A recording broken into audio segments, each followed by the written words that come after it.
Before I start, I just have a question. I want to put it out there. Did anyone in the room have a little bit of a conundrum about what to wear today?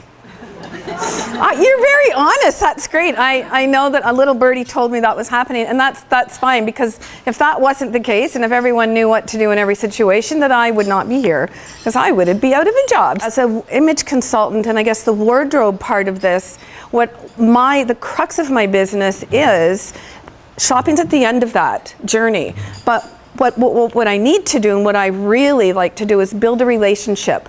I'm all about getting to know that client very well so that I can help them identify who they are, what it is they love about themselves, and what are their values, so that I can actually help them wear their image confidently. And some people are surprised to know that it may be the 4th or 5th time that I meet with them that we actually get to what I know a lot of you want to hear about, is the clothing, because that is part of it, but it isn't all of it. In fact, sometimes the clothing is why women's closets mostly are in the disarray that they are. That in my consultancy, I have worked with some extremely skilled and intelligent people who have been referred to me by third parties. But what was happening with those individuals was that they were not getting the promotions. They were being overlooked. And unbeknown to them, they were falling down in one of those image areas. So that's why it's so important to be aware of the components: attitude, behavior, and appearance, because image sells. But in order to change your image, you really have to understand and be aware of what is that perception of you out there. When you look in the mirror, you see what you see, right? You see your reflection. But keeping in mind and being mindful of what is it you want people to see you as? What do you need to do to get there? Because the perception of you is the reality. My last example is FedEx. So their brand promise is the world on time.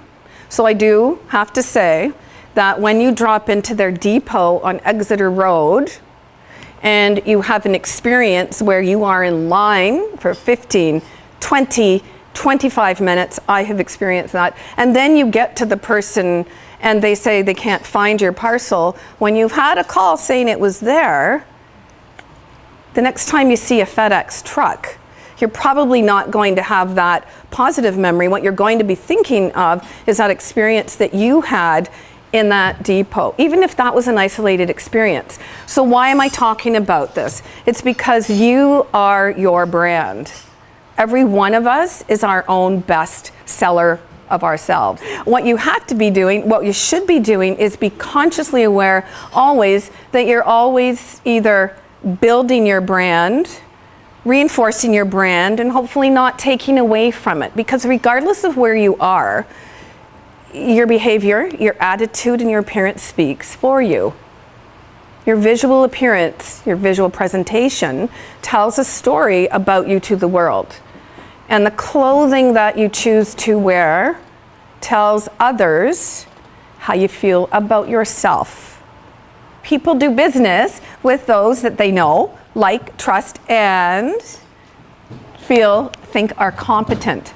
That's why it's always important for, especially if you are a solopreneur and you have nothing to fall back on and not these gazillions of dollars that these huge companies do, to build your brand, you have to be thinking about that. Last week I was introduced to a gentleman at the table whom I didn't know. He was in his 40s, and I was smiling after I shook his hand, and he said to me, he was really tall, really big, well, in my perspective. And he kind of said, is something wrong? Like, you kind of have a funny look on your face. And I said, no, I'm actually just really impressed with not only the warmth generated from your smile, but your handshake. Wow. And he threw his head back and he roared, and it's like, yike. Okay, didn't think it was that funny, but I guess. And then he leaned in and he sort of whispered, leaned in and down, and he whispered to me, he said, you know what? He said, my papa, so he said, told me something when I was 8 years old, and this is what he said to me. You can be out there and be all dressed up and be as slick as you think you are, but when you meet people, if you don't look them in the eye and you do not smile a smile that means business and that you really mean, and if you don't shake their hand like they are the most important person in the world, your slick suit is going to look slippery. Wasn't that great? And we both started to laugh. Patty Wood, who is a body language expert, some of you may know of her, she agrees with this person as well. He's probably read her books. And she says that a good handshake will establish the same rapport with those that you meet as a 2 or 3 hour meeting. That's incredible. And it's so easy to work on. So, and all of us have been on the end of one of those handshakes where you really don't know how to move on from that. It's like, what was that? But it does tell you how that person feels about himself or herself. And I have to say this, looking good does not have anything to do with age. It doesn't have to do with size, shape, income, career. What it does have to do with, everyone, is understanding. And that is understanding what works for you. Corporate dress means dressed up, suit, sports jacket. It means traditional, conservative, classic. People that are coming to you, and think about it, baby boomers, echo boomers, what do they value? They value tradition. What are your image goals? What do you need to be wearing to feel and promote your most confident, competent self? But clothes have a job to do. They can market you. They can showcase all those great personality characteristics about you. If you can go out there feeling better, you will project confidence. And that starts, it's just a cycle of positive. Because I want to make sure that I guide my clients in making very wise wardrobe choices. I look at wardrobes as an investment.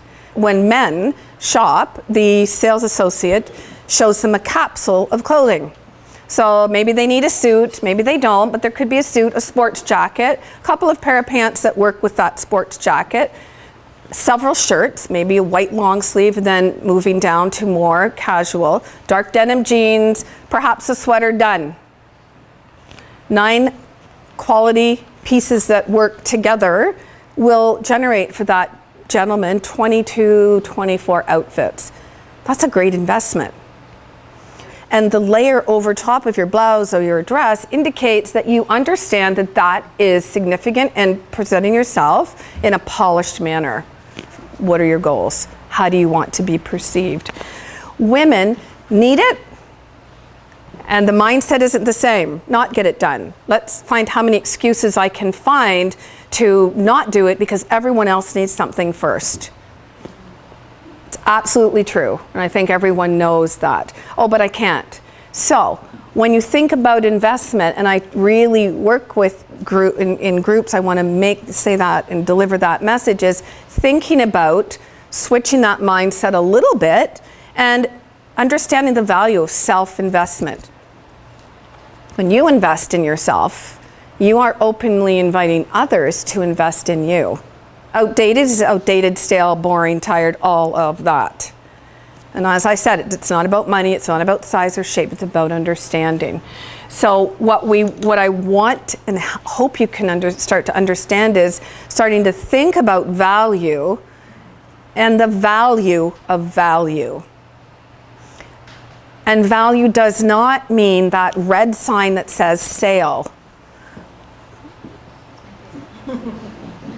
Absolutely not. At the end of the day, I personally believe that every single person wants to look his or her very best, because confidence is always in style.